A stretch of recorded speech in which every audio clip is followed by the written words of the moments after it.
I'm going to start in verse 13. I skipped all the hard names. So, and on the Sabbath, we went out of the city by a riverside, because we're showing up in this storyline. We're picking up the story after they had been in Macedonia and Philippi for a few days. They had gotten a taste of the land. They'd already been going about talking and meeting people. But we're picking up this story after they've been there for a few days. And he says, on the Sabbath, we went out of the city by a riverside where prayer was wont to be made. And we sat down and spake unto a woman which basically showed up there. Now, I found it interesting.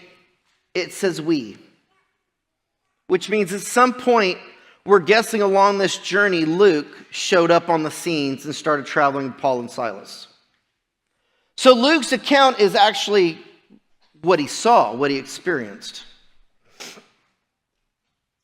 So we have Paul, Silas, and Luke. They show up in a place where prayer was customarily prayed for. It wasn't a synagogue. It wasn't a building. It was just an area that people came together for prayer. And I'm guessing this is probably before worship service. This is before church gathering would have been. Now, history note. My history buffs in the room, you can check me on this.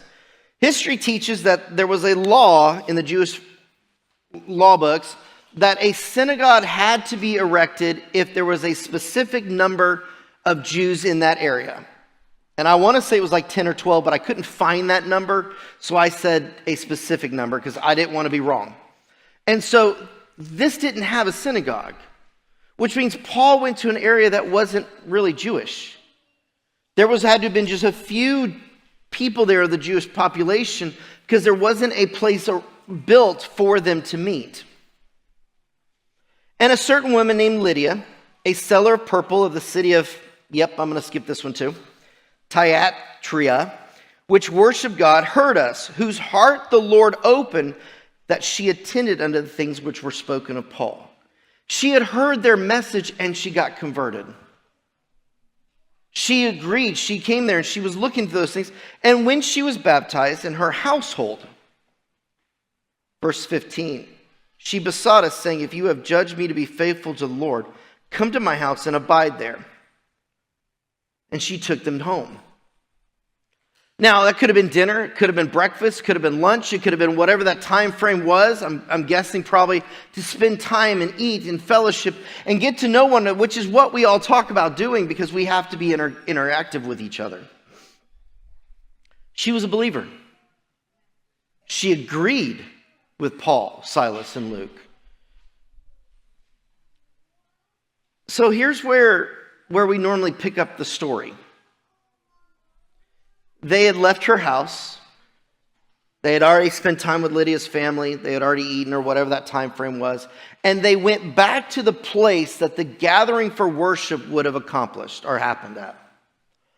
Verse 16, and it came to pass as we went to prayer. Ever notice that when you go out to do something is when you meet a resistance? You don't get resistance when you're sitting at home on your backside. You don't get resistance when you're not doing what God called you to do you? You only get resistance when you've gone out to move forward in what God's calling you to do.